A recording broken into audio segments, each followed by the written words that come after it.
దేశంలో అత్యంత వెనుకబడిన ప్రాంతాలను అభివృద్ధి చేసేందుకు కేంద్రం నీతి ఆయోగ్ ద్వారా సంపూర్ణ అభియాన్ అనే ప్రత్యేక కార్యక్రమాన్ని ప్రారంభించిందని కేంద్ర హోంశాఖ సహాయ మంత్రి బండి సంజయ్ తెలిపారు. దేశవ్యాప్తంగా ప్రస్తుతం 500 బ్లాకులను గుర్తించామని, తెలంగాణలో కూడా 3 జిల్లాల్లో 10 బ్లాకులున్నాయని అన్నారు. నారాయణపేట జిల్లా రాయకోడ్లో ఆయన పర్యటించారు.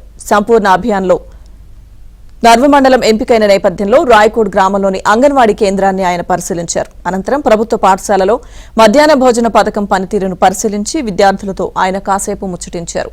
తెలంగాణలో అత్యంత వెనుకబడిన ప్రాంతాలను అభివృద్ధి చెందిన ప్రాంతాల సరసన నిలిపేందుకు ప్రత్యేక చర్యలు చేపడుతున్నామని బండి సంజయ్ తెలిపారు.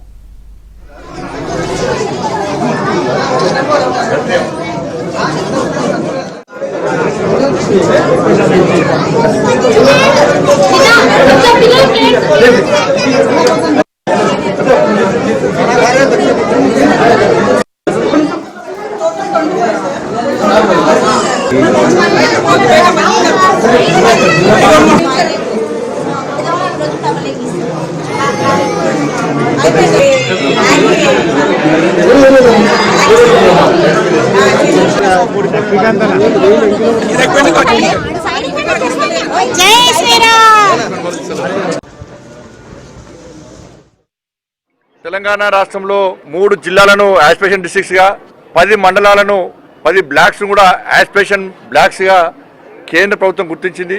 ఇలా భూపాల్పల్లి, జయశంకర్ భూపాల్పల్లి ఆ ప్రాంతంలో మేము తిరగడం జరిగింది. ఆల్రెడీ 2 జిల్లాలను 2 మండలాలను కంప్లీట్ చేయడం జరిగింది. దాంతోపాటు ములుగు జిల్లా, ములుగును ప్రొఫెసర్ జయశంకర్ జిల్లా 2 జిల్లాలను పర్యటించడం జరిగింది. నారాయణపేట జిల్లాలో, దాంతోపాటు సాయంత్రం యాదగిరి, కర్ణాటక రాష్ట్రంలోని యాదగిరిలో, రేపు ఉదయం రాయచూర్, రేపు మధ్యాహ్నం గద్వాల, వీటిలో పర్యటించి ఇక్కడ సమస్యలు తెలుసుకోవడం, దీన్ని కేంద్ర ప్రభుత్వానికి నివేదించడం, ఇది నీతి ఆయోగ్ ద్వారా చేయబడుతున్న సమస్యలు ఏంది, ఇంకా ఏం చేద్దామని చెప్పి క్షేత్రస్థాయిలో సూచనలు సలహాలు తీసుకోవడానికి, ఒక సమీక్ష చేయడానికి ఈరోజు ఇక్కడ రావడం జరిగింది. అంటే మీరు చూసారు, చాలా ప్రాంతాలు ఇప్పుడు అంగన్వాడీ సెంటర్ చూస్తే మనం హెల్త్ సెంటర్, స్కూల్ కూడా విజిట్ చేయడం జరిగింది. అక్కడ వాళ్ళు సమస్యలు చెప్పారు, జరుగుతున్న విధానం చెప్పారు. కాబట్టి దీన్ని మరొకసారి ఇప్పుడు జిల్లా అధికారులతో సమీక్ష నిర్వహించి తప్పకుండా రాబోయే రోజుల్లో ఇంకా దీన్ని మరింత ముందుకు తీసుకు